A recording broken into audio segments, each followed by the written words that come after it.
Exemple à méditer. Un homme avait 3 amis et 2 surtout qu'il aimait d'un amour de prédilection. Un jour, il fut accusé devant la justice d'un grand crime bien qu'il fût innocent.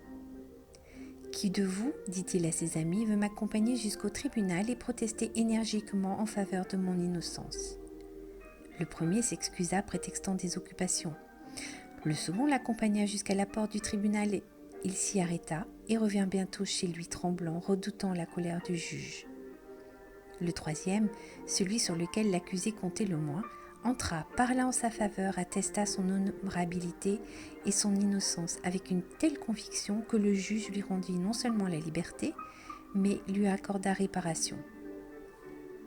En ce monde, l'homme a 3 amis, quand Dieu l'appelle à l'heure de la mort pour le juger. L'argent, son ami de prédilection, ne va pas avec lui. Il l'abandonne complètement et ne lui sert plus à rien.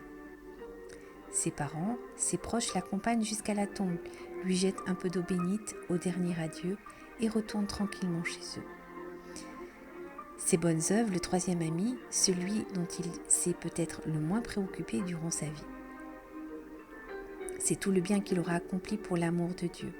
Seules ses bonnes œuvres lui restent fidèles, l'accompagnent devant le Seigneur, le précèdent, parlent en sa faveur et obtiennent pour lui pardon et miséricorde.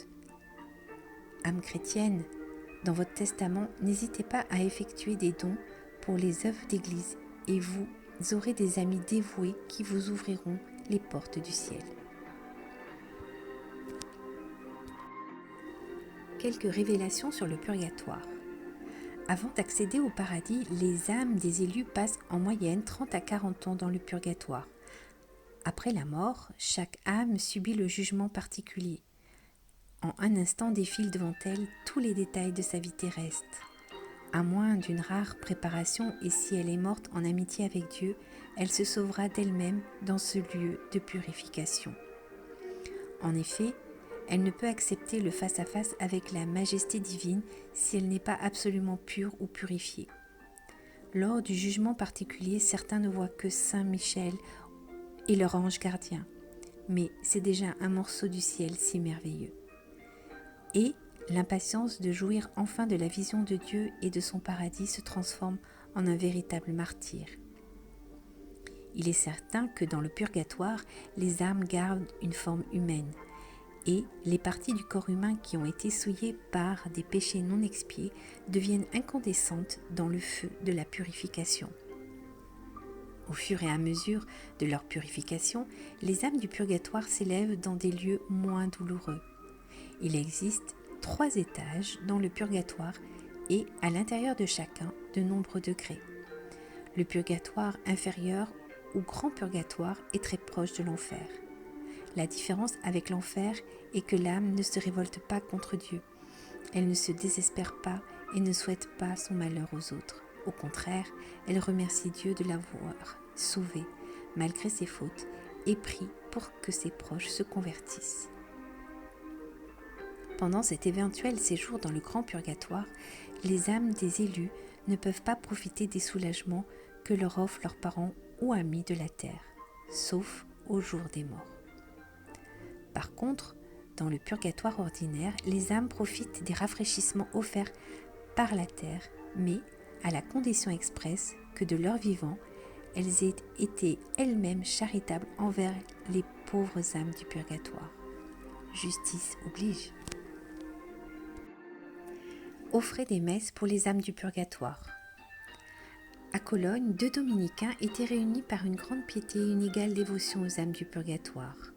Ils vinrent à se promettre que le premier qui mourrait serait secouru par l'autre de 2 messes par semaine, toute une année. Un jour, l'un des 2, le bienheureux Suso, apprit que son ami venait de mourir. Il s'empressa de beaucoup prier pour lui, de s'imposer de grandes pénitences, mais il avait totalement oublié les messes promises. Un matin, où Suso priait à la chapelle, il vit tout à coup son ami lui apparaître. Le cher défunt lui reprocha son infidélité. Suso cherchait à s'excuser en lui rappelant les nombreuses prières et les bonnes œuvres qu'il avait faites pour lui. Mais le défunt s'écria: « Oh non, non, cela n'est rien comparé à la sainte messe pour éteindre les flammes qui me brûlent. » Et il disparut. Suso, très impressionné, se promit de réparer cet oubli au plus vite. Il alerta plusieurs prêtres pour l'aider à soulager son cher défunt par de nombreuses messes. Au bout de quelques jours de ce charitable secours, le défunt apparut à Suso environné d'une grande lumière, le visage rayonnant de bonheur, et lui dit: « Je vous remercie, mon ami fidèle, de la délivrance que je vous dois. Grâce aux saintes messes qui ont été dites pour moi, je suis sorti du purgatoire et je monte au ciel où je verrai face à face le bon Dieu que nous avons adoré si souvent ensemble. » Et il disparut. Grâce à cet événement et jusqu'à sa mort, le bienheureux Suso offrit le sacrifice de la messe avec une ferveur renouvelée en faveur des âmes du purgatoire. Faisons dire des messes, offrons à Dieu le sang de Jésus. Saint Jean Chrysostome recommandait cette pieuse pratique. Ayez dans votre maison, à une place apparente, une boîte où chacun puisse y déposer l'obole des morts. Employez ces offrandes à faire dire des messes pour vos défunts.